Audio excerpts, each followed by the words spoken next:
নমস্কার বন্ধুরা, social reflex YouTube চ্যানেলে আপনাদের স্বাগত জানাই। এই ভিডিওতে আজ আমি একটি আকর্ষণীয় তথ্য আপনাদের সামনে পরিবেশন করতে চলেছি।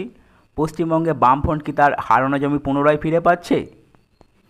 এটাই এখন রাজনৈতিক কারবারিদের কাছে একটা বিরাট প্রশ্ন হয়ে দাঁড়িয়েছে। গত রবিবার পশ্চিম মেদিনীপুরের দাসপুর ব্লক 2-এর যে সমবায় সমিতি নির্বাচন হয়েছে, সেখানে একচ্ছত্রভাবে বামফ্রন্ট সমর্থিত প্রার্থীরা তৃণমূল প্রার্থীদের ধরাশায়ী করে সমবায়টিকে নিজেদের দখলে রাখতে সক্ষম হয়েছে। খাকুড়দা জগন্নাথপুর সমবায় নির্বাচনে মোট আসন সংখ্যা 48টি। এই 48টি আসনের প্রতিটিতেই বামফ্রন্ট সমর্থিত সমবায় বাঁচাও মঞ্চ প্রার্থী দিয়েছিল। তৃণমূল কংগ্রেস সমর্থিত প্রার্থীরাও 48টি আসনে প্রার্থী দিয়েছিল, কিন্তু ফলাফল প্রকাশের পর দেখা যায় বামফ্রন্ট প্রার্থীরা বিপুল ব্যবধানে জয়ী হয়েছে।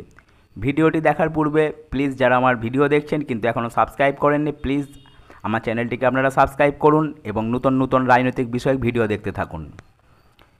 দাসপুরের খাকুড়দা জগন্নাথপুর সমবায় নির্বাচনে বামফ্রন্ট যে নিরঙ্কুশভাবে ক্ষমতা দখল করেছে, তাতে সমবায় বাঁচাও মঞ্চের সভাপতি রামচন্দ্র মাইতি বলেন যে মানুষের ভরসার ফলাফল এটা, মানুষ তাদের ওপর ভরসা রেখেছে, তাই মোট 48টি আসনের মধ্যে বাম সমর্থিত প্রার্থীরা 46টি আসনে জয়ী হয়েছে। অপরদিকে তৃণমূল সমর্থিত প্রার্থীরা মাত্র 2টি আসনে জয়লাভ করেছে। স্বভাবতই এই জয়ে উল্লসিত বাম প্রার্থীরা এবং সাধারণ বামফ্রন্ট কর্মীবৃন্দ জয়ের আনন্দে লাল আবির মেখে উল্লাস করতে থাকে। অপরদিকে এই ফলাফলে তৃণমূল দৃশ্যতই হতাশ হয়েছে। ঘাটাল সাংগঠনিক তৃণমূলের সভাপতি আশিস হুদাইতের বক্তব্য, এই সমবায় নির্বাচনে বামফ্রন্টের দখলে ছিল এবং তারা এবারও জয়লাভ করেছে। আমাদের কিছু সাংগঠনিক ত্রুটি ছিল, সেগুলো পূরণ করতে হবে। ভিডিওটি দেখার জন্য ধন্যবাদ।